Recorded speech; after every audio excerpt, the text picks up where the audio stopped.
Wars, extinction risks, conflict, and violence are accelerating. Climate instability, ecological collapse, pandemics, hunger, and displacement are interconnected. Human health, other animals' health, whole environmental health cannot and should never be artificially or mistakenly separated, as it often still is. That is utterly misleading and damaging us all. A zoonotic disease, such as Ebola, HIV, or COVID-19, begins in animals and crosses to humans when ecosystems collapse, livestock and wildlife mix, or markets neglect safety. Every weakening gets us diseased, including those illnesses of despair, every act of cruelty, every act of violence. These are the very same drivers that push societies toward famine, displacement, and armed conflict.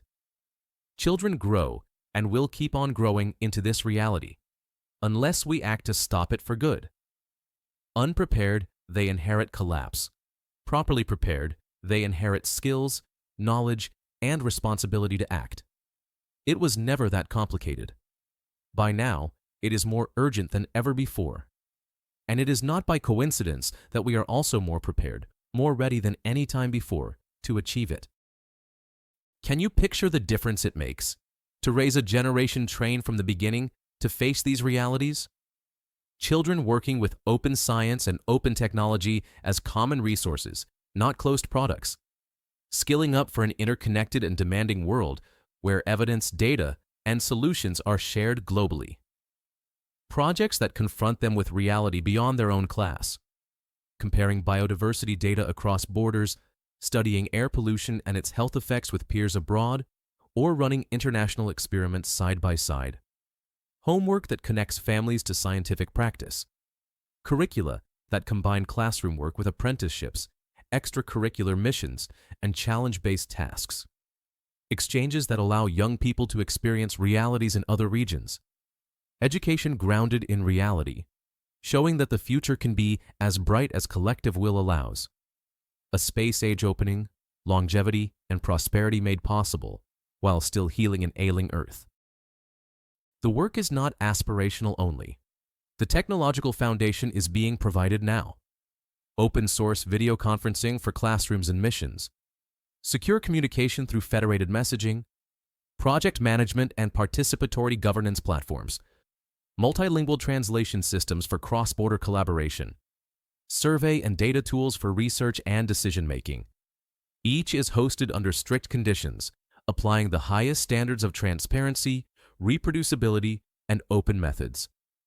Together, they form an infrastructure that saves cost, avoids dependency on private vendors, and allows children, teachers, and researchers to work with the tools as openly as the science they practice. This infrastructure makes it possible to implement strict scientific methods in real education. Data collection, experiment design, peer review, democratic decision-making, all embedded into the practice of students at every level, from primary school through vocational and higher education. Implementation spans the full education spectrum. Civil society contributes lived experience. Universities provide mentorship and advanced knowledge. Ministries and administrators provide scale and coordination. Districts and head teachers adapt and deliver curricula. Students are central actors participating directly in scientific and democratic processes. Missions and training schools already operate. Children map diseases, measure environmental variables, debate governance choices, and publish findings. Apprenticeships complement formal study. Extracurricular projects extend practice to families and communities.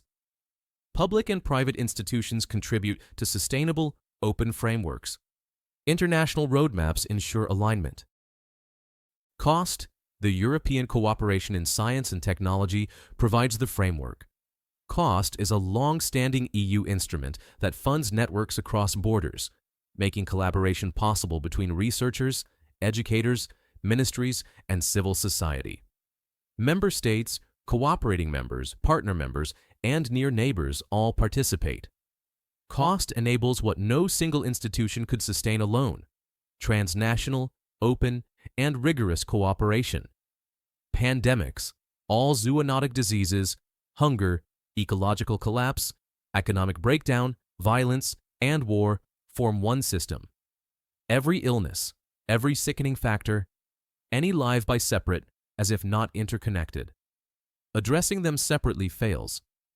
Training the next generation to confront them together using open infrastructures and strict scientific practice creates resilience.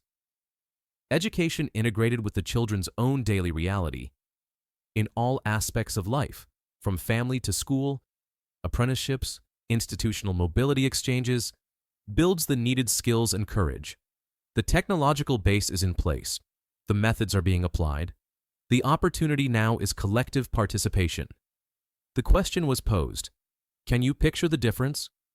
Yes, we all do know better. That one answer required is a clear affirmation of life.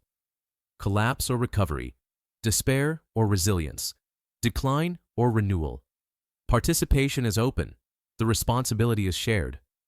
Please join us in.